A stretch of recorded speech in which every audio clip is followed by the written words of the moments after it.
Todos, não sei se eu conheço todo mundo aqui, acho que sim. Sejam todos bem-vindos à palestra do Jazz. E hoje eu vim com uma tarefa aí de falar sobre casamento. Não é um assunto, eu acho que é um assunto muito debatido, acho que talvez o que a gente mais conversa com os amigos, né, quem é casado, né? Conversa com os amigos, talvez, né, na procura de uma terapia, sempre vai falar sobre uma hora ou outra vai falar sobre o casamento, vai falar sobre o cônjuge, como que está, vai falar sobre o lar, né. E o casamento é isso, né, a formação do lar. Se vocês quiserem ligar a câmera agora para a gente, conversar agora no começo, antes de eu passar a apresentação.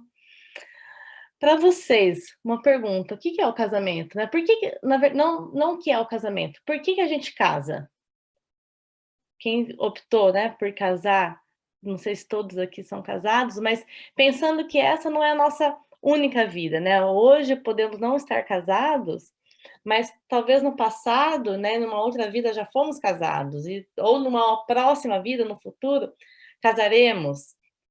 Então, pensar, né, que sei que muitos aqui não são casados, mas pensar que essa não é a sua única oportunidade. Então, por que que nós casamos? Acho que eu vou sortear aqui o casal Neuza e Pimentel.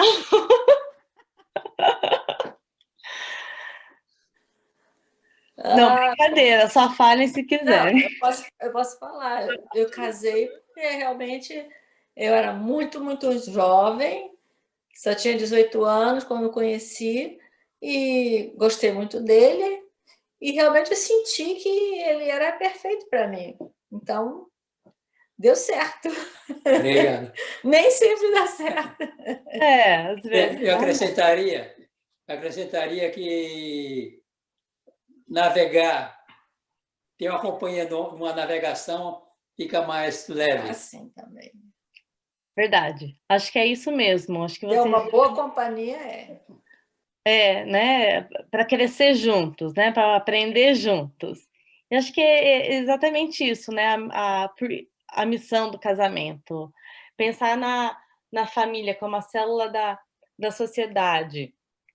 E o casamento ser o início dessa família, então tem um papel fundamental, né, esse caminhar junto, aprender juntos, crescer junto, criar valores juntos, acrescentar, né, e não pensar que um é a metade do outro, que um completa o outro, não, mas os dois adicionam um ao outro, né, então acho que essa é a razão pela qual a gente casa.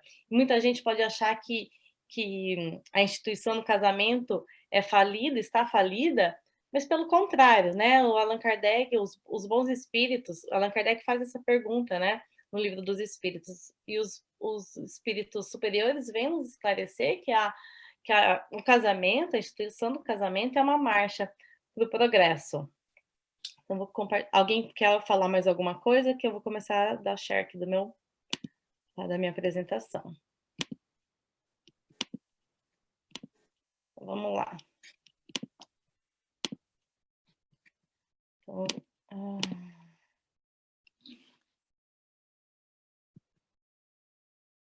Então, essa foi a primeira pergunta, né? Por que casamos? Então, a gente vive nós, né, somos criaturas humanas e vivemos e temos a necessidade de viver em sociedade. Existe a lei de sociedade, onde a gente progride junto, um auxiliando o outro, né? Eu aprendo com o próximo e o próximo vai aprender comigo, né? Eu tenho coisas a compartilhar com o próximo, nem pensando no casamento ainda, né? Nem pensando em compartilhar com o cônjuge. Mas eu sempre a sociedade, né, a gente se reúne em sociedade, existe essa lei de sociedade para um auxiliar o próximo. E a gente sabe que a sociedade, ela é o quê? Ela é composta com várias sociedades menores, né, com micro-sociedades, que é a família. Então, a sociedade sadia só existe com famílias sadias. E a família começa a partir do casamento. E a pensando, né, que, todo mundo faz parte de uma família, né, óbvio. Então hoje, eu sou filha da minha mãe, do meu pai, então se a gente fala sobre a família, não necessariamente eu tenho, né, eu sou casada e tenho filhos. Não, a gente está falando de uma família num contexto, todo mundo faz parte de uma família. E a família é essa célula da sociedade, né, então quando a célula está doente, a sociedade está doente. Então, a sociedade, então, é essa representação macro dessa sociedade micro, que é a família. E aí pensando no indivíduo doente, e a gente fala da parte moral, aquele indivíduo, moralmente doente, né, moralmente inferior, a família adoece junto com ele, né. E aí a família doente, a sociedade também adoece. A família saudável gera uma sociedade saudável. Como que a gente vai gerar essa família saudável? Como que a gente vai gerar, então, um casamento saudável? 2 pessoas que se resolvem se unir para construir uma família, para caminhar juntos nessa encarnação. Como que a gente são 2 pessoas, 2 indivíduos com criação diferente, né, com uma educação diferente, com um passado diferentes um do outro, e como que essa união pode ser saudável e gerar uma família saudável. A gente vai abordar um pouco sobre isso. Então, Allan Kardec, na pergunta 695 do Livro dos Espíritos, ele pergunta, né, será contrária à lei da natureza o casamento? Isto é, a união permanente de 2 seres. Aí veja bem, né, que ele fala que o casamento, na visão dele, é o quê? É a união permanente de 2 seres. Ele não fala de ritual, ele não fala né, da igreja, ele fala que é a união permanente desses 2 seres. E os espíritos evoluídos, os espíritos superiores, eles vêm e falam, né, que é um progresso na marcha da humanidade. Então, o casamento, ele é um progresso na marcha da humanidade. E na questão seguinte, os bons espíritos ainda falam, nos ensinam, que a abolição desse casamento, então, a abolição do casamento, seria uma regressão à vida animal. Hoje, nós já somos racionais. E aí abolir o casamento seria uma regressão a essa vida, animal. E por que é uma marcha, para o progresso? É realmente aquilo que a gente já estava falando anteriormente, né, na discussão que a gente teve. Nós nos unimos com uma outra pessoa, são 2 seres com histórias diferentes, com passados diferentes, que se comprometem a ficar juntos, um aprendendo com o outro, um adicionando ao outro, não completar, porque nós não somos metades, mas sim adicionando os valores, construindo os valores novos para criar uma família e aí progredir a sociedade. E aí quando eu estava pensando nisso, me veio à cabeça, né, eu tenho certeza que o desejo dos meus pais é que a minha família seja melhor do que a família que eles construíram. E o meu desejo é que a família dos meus filhos seja melhor que a família que eu estou criando, porque eu só quero, né, a gente quer o progresso.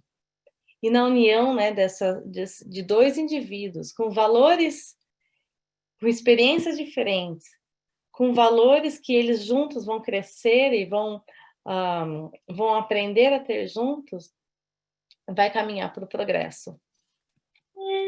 Opa. Então, o que é um casamento, né? Então, é um regime de vida em comum pela qual 2 criaturas se confiam uma à outra no campo da assistência mútua, na criação e desenvolvimento de valores para a vida, implicando em quê? Direitos e deveres de um para o outro. Então, não adianta a gente só querer, né, direitos. Ambos têm direitos e deveres dentro do casamento. É o respeito, é a amizade, é o amor, é a cumplicidade. Existe a necessidade de ritual? De maneira alguma, né? É um comprometimento de algo que provavelmente a gente já fez ali antes de reencarnar para essa nova missão, para essa nova vida. No plano espiritual mesmo, a gente já tem os planos de casar. Claro que quando a gente encarna, nós temos o nosso livre-arbítrio, mas muito provavelmente iremos casar com aquela pessoa que a gente já planejou antes de reencarnar. E aí essa união não precisa de nenhum ritual. É errado fazer ritual? Eu mesma, né, tive um casamento cheio de ritual, mas isso não é o objetivo final, né? Não quer dizer que se tem o casamento só vai dar certo só porque você teve um ritual. Claro que é o desejo de muitas pessoas e eu tive quem quer, acho que tem que ter mesmo, mas não há necessidade. A necessidade aí é só da afinidade, da cumplicidade dessas duas criaturas que vão querer se desenvolver e crescer juntos. E muitas vezes, por que a gente se une com determinada pessoa, né? Com o meu marido, com a minha esposa. Então, essa união, ela pode ter diversos motivos, né? Então, no livro Nosso Lar, quando o André Luiz está ali conversando com Tobias, esse é o capítulo 38. E aí o André Luiz fica confuso porque ele encontra com o Tobias e ele ali tem duas esposas, né? Que foram as duas esposas da vida anterior de Tobias, que é a Hilda e a Luciana. E aí ele fica confuso com aquela situação, mas espera aí, né? Como assim? O que aconteceu, né? E aí a Luciana, nesse capítulo 38 do Nosso Lar, ela vem explicar, não, que a gente se une à pessoa pela afeição, pela simpatia, pela semelhança de inclinações, ou então por provas para reparar falhas no passado. Eu posso vir a casar com uma pessoa que eu prejudiquei no passado, e nessa vida nós viemos com o compromisso de casar, de ficar juntos, para poder reparar falhas que tivemos no passado. E aí a oportunidade de vir juntos e trabalhar os pontos que ficaram lá, os débitos que ficaram lá atrás, nessa nova oportunidade de vida, né? Um outro motivo que a Luciana nos esclarece, que as pessoas podem se unir, né? Que tem essa união através do casamento, é o progresso, meio de progresso. Por que eles falam isso, né? Por que ela falou sobre isso? Que os maus se melhoram ao contato dos bons. Então, imagina que um espírito não tão um pouco mais inferior do que um outro se une com essa pessoa que é um pouco mais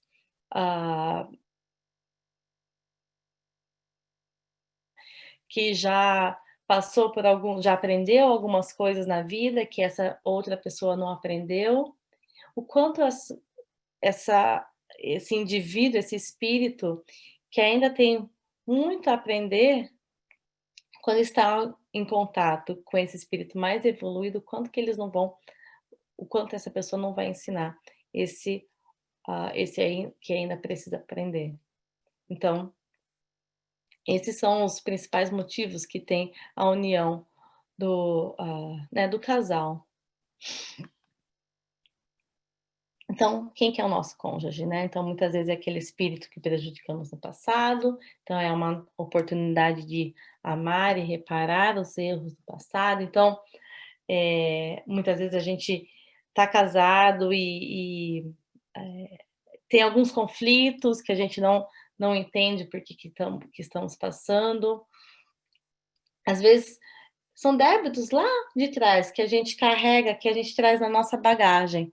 Então, o casamento está aí como uma oportunidade de amar e reparar essas esses essas bagagens que ficaram lá atrás.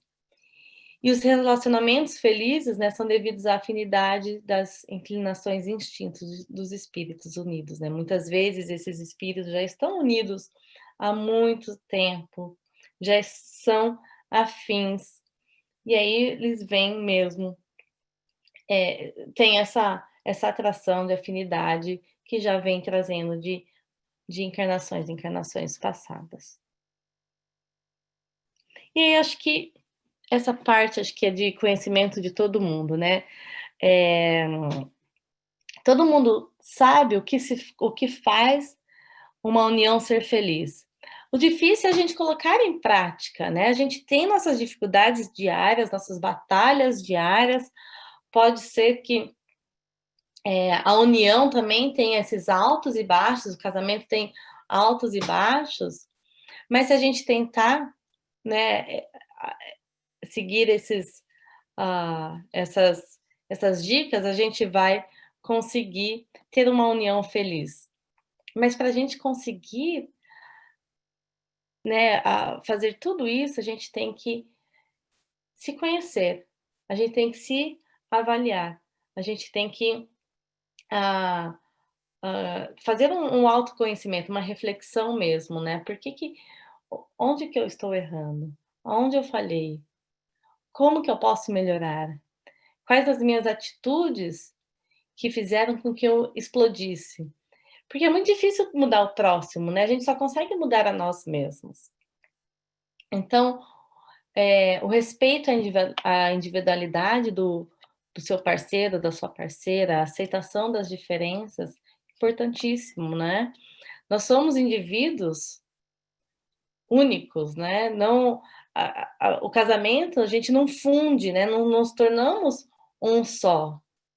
Então, apesar da gente ter muitas afinidades, afinal de contas, foi o que atraiu, né, no próximo, ainda somos um indivíduo com as nossas necessidades diferentes do nosso parceiro, da nossa parceira.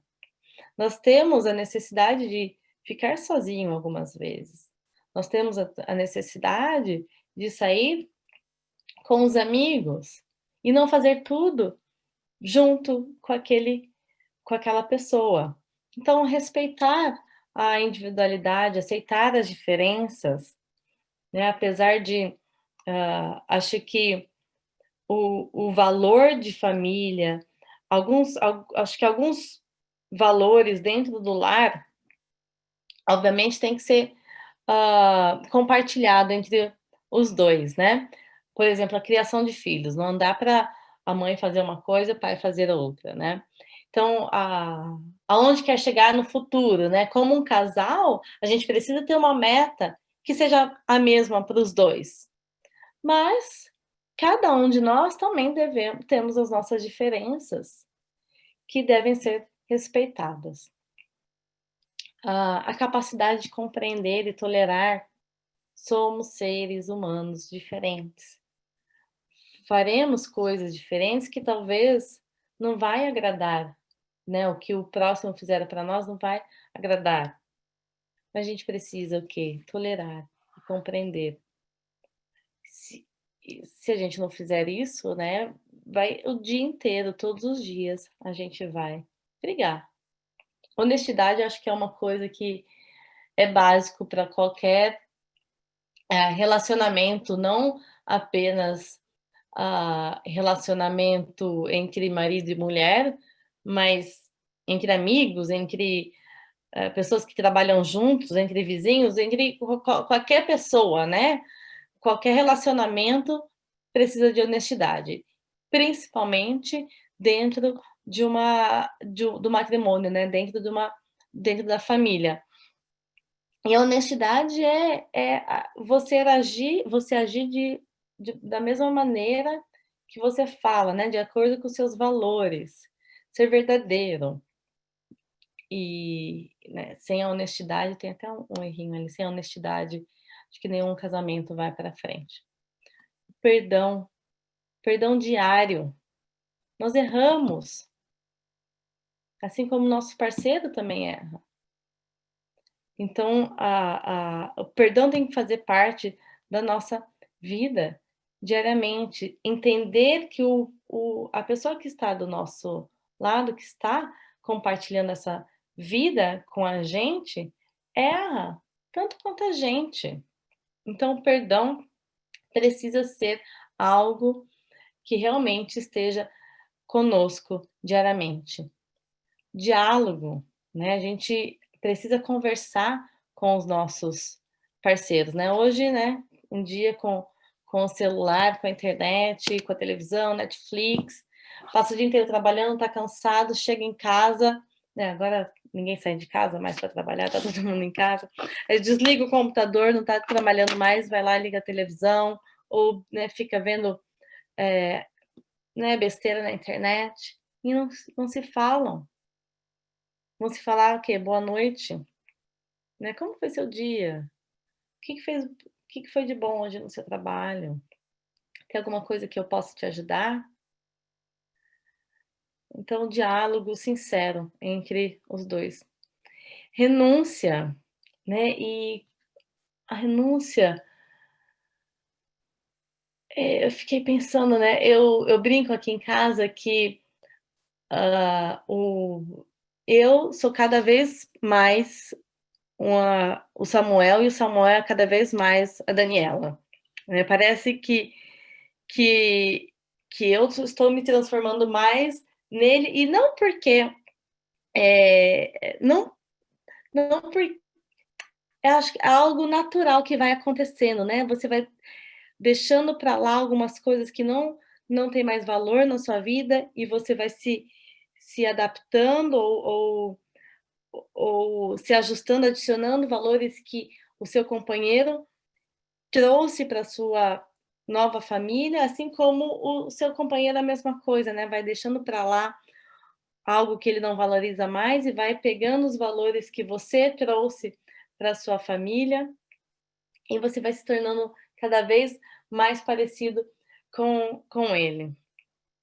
Então, entender que realmente essa união é um compromisso assumido, né, para se entenderem e não para se subjugar ou para um controlar o outro, né? Quantas vezes né, o marido sai ou a esposa sai, a gente liga, né, no celular, onde você está? Que hora você volta? Óbvio, né? A gente quer alguma satisfação, a gente quer saber onde que tá, para onde foi, mas com respeito, com carinho. E hoje em dia com o celular, né, a gente pode ligar, a pessoa pode falar que tá na esquina ou em outro país, a gente não vai saber. Então não adianta nada, né? Mas é um compromisso com respeito, sem controle, sem a obsessão, né? E aí, no Livro dos Espíritos, essa questão 301 fala um pouco sobre esses espíritos simpáticos e um pouco sobre essa afinidade perfeita. Então, dois espíritos simpáticos são um complemento um do outro, ou essa simpatia é o resultado de uma afinidade perfeita? E a gente, né, já comentei um pouco sobre isso. Ninguém é o complemento de ninguém. Então, a simpatia que atrai o espírito para o outro é o resultado da perfeita concordância de suas tendências, de seus instintos. Se um devesse completar o outro, perderia a sua individualidade. Então, essa simpatia é o que atrai um ao outro, né? Essa concordância de suas tendências, dos seus instintos. Ninguém veio para completar, ninguém é a metade do outro, né? Que nem aquela música do Fábio Júnior, metade da laranja. Não, nós viemos para adicionar. E aí vem essa pergunta, né? Então, existe a alma gêmea que muitas pessoas esperam encontrar a sua alma gêmea. Não existe dois espíritos, né? Então, que foram criados exclusivamente um para o outro. Mas podem ter muita coisa em comum, né? Muitos interesses em comum, mesmos interesses e afinidades. Mas isso não quer dizer que é uma alma gêmea, que ela foi exclusiva um para o outro, o que é a metade eterna, né? Então, de novo, né? Novamente, nós somos indivíduos completos, nos unimos para adicionar, obrigada, Bruno, para crescermos juntos. E como que a gente faz, então, para estruturar uma família estável? O autoconhecimento. E aí, eu estava assistindo uma palestra do Raul Teixeira, uma coisa muito interessante, né? Que ele fala que nós nos desconhecemos, né? Eu, Daniela, me desconheço por completo. Eu não sei todas as minhas vicissitudes. Mas se eu soubesse, eu já estaria trabalhando em todas elas e estaria no caminho já da perfeição, né? Eu consigo conhecer algumas e trabalhar em algumas, mas muitas delas eu ainda desconheço. Então, cada um de nós somos indivíduos que nos desconhecemos intimamente e que nos unimos com outro que também se desconhece. E aí imagina a união de dois indivíduos que se desconhecem intimamente. Vai acontecer explosões, vai acontecer explosões que a gente nem entende porque a gente explodiu, vai acontecer discórdias, mas o autoconhecimento, né? Parar e refletir. Por que eu explodi dessa maneira? Por que isso dói tanto quando essa pessoa faz isso comigo? Dói tanto. Né? Então, essa reflexão e tentar se conhecer e tentar entender a gente intimamente vai ajudar a estruturar uma família estável, uma família feliz. E muitas vezes, né, a gente... Quem nunca escutou isso, né? Eu estou à procura de alguém que me faça feliz, que me complete, que me dê valor. Então, a gente procura alguém que vá nos servir, ao invés da gente pensar em servir ao outro, né? Quando que a gente vai começar, então, a falar, eu quero encontrar alguém que eu possa me doar, que eu possa dar todo o meu amor, né, sem egoísmo, que eu possa amar, que eu possa compartilhar das minhas afinidades. Então, a procura deve ser nesse sentido. Não esperar que o outro irá nos fazer feliz. Não esperar que o outro vai me completar, mas estar numa posição de doar. Aí Emmanuel, né, no livro Vida e Sexo, capítulo 7, que fala sobre casamento.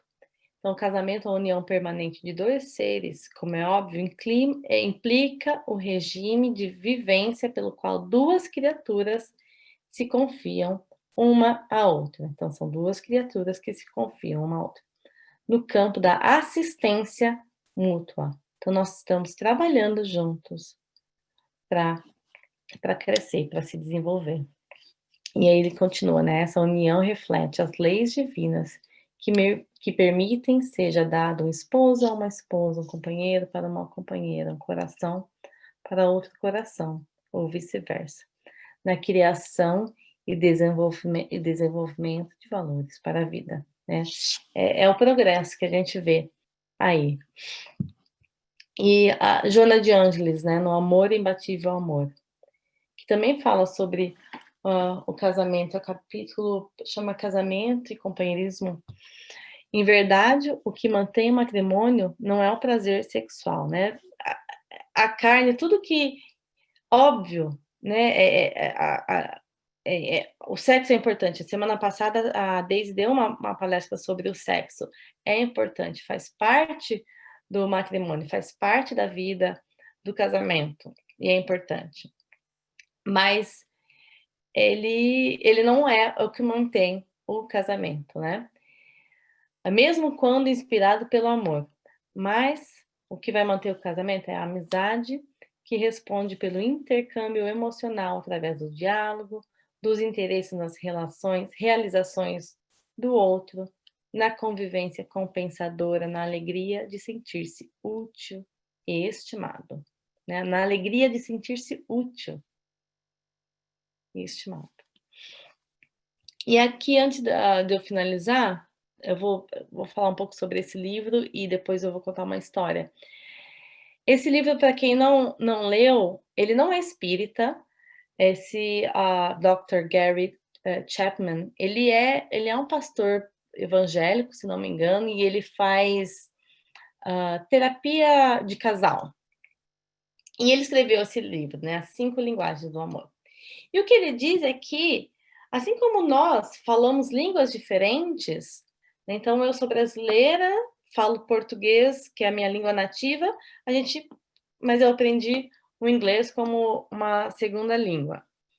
Mas a minha língua principal é o português. É onde eu vou compreender melhor, é onde eu me comunico melhor, é através do português. Da mesma maneira, existe a linguagem do amor, as 5 linguagens do amor, que é a maneira que as pessoas comunicam o amor ao próximo, ou a maneira que eu recebo o amor. Então ele divide em 5 linguagens. E dentro dessas linguagens tem os seus dialetos, né? Então, dentro de tempo de qualidade, há diferentes tipos de tempo de qualidade. Então, as 5 linguagens são tempo de qualidade, palavra de afirmação, presentes, toque físico e serviços. E cada um delas diz a respeito, então, a forma como a pessoa tende a sentir-se amado. E é super interessante, porque dentro da família, né, o casal, às vezes eles falam uma linguagem do amor diferente uma da outra. Então, comunica o amor através do tempo de qualidade. No entanto, o outro vê o amor em serviços. E aí, as diferenças faz com que um não entenda o amor que o outro está lhe dando. Então, a partir do momento que eu entendo como o meu parceiro entende ou comunica o amor, eu me esforço para falar a língua dele, assim como o meu parceiro também se esforça para falar a minha língua. O tempo de qualidade é a atenção total que você dá ao seu parceiro. Você não precisa, né, marcar um piquenique debaixo da Torre Eiffel. Não, é aquele 100% de atenção que você está dando para o seu parceiro. Vamos assistir um filme juntos? Vamos. Mas os dois estão ali juntos, 100% focado na mesma... juntos ali, né? Ou então, né, chegou do trabalho, vão conversar, o outro fica ali no celular? Não, olho a olho, prestando atenção no que o outro está falando. E é o tempo de qualidade. As palavras de afirmação são palavras de incentivo, ou então palavras de agradecimento. Eu amo quando você faz tal coisa, obrigado por ter feito isso para mim. Ou palavras de incentivo mesmo, né? Eu acho que você deveria fazer isso, você é muito bom nisso. Presentes, que às vezes é muito mal compreendido, não necessariamente precisa ser presentes caríssimos, às vezes um simples bilhete, né? Eu te amo, deixado ali em cima da mesa, ou então você passa no jardim, colhe uma flor e deixa ali para a pessoa amada, ou então você vai ao supermercado, olha um chocolate que o seu parceiro gosta e traz para casa. É quando o parceiro pensa em você, olha, eu vi isso aqui e lembrei de você. Toque físico não é sexo, né? É um toque, é um carinho, é um aperto de mão, é um abraço, é andar de mão dadas. E serviço é colocar gasolina no carro, fazer a janta, são vários tipos de serviços, né? Então, esse é um livro super legal, eu recomendo para todo mundo, para você tentar compreender a linguagem do amor do próximo. Eu já passei um pouquinho do horário, mas tem essa história, né, o caso da Dona Flausina, do livro Richard Simonetti, que é Atravessando a Rua, que é o compromisso não, não cumprido. E é muito interessante porque a história é de que essa Dona Flausina, ela era uma mulher realizada, feliz, uma pessoa boa, tinha filhos muito bons, carinhosos, ela já tinha netos, era uma pessoa lúcida, ela tinha muita saúde, uma situação financeira estável.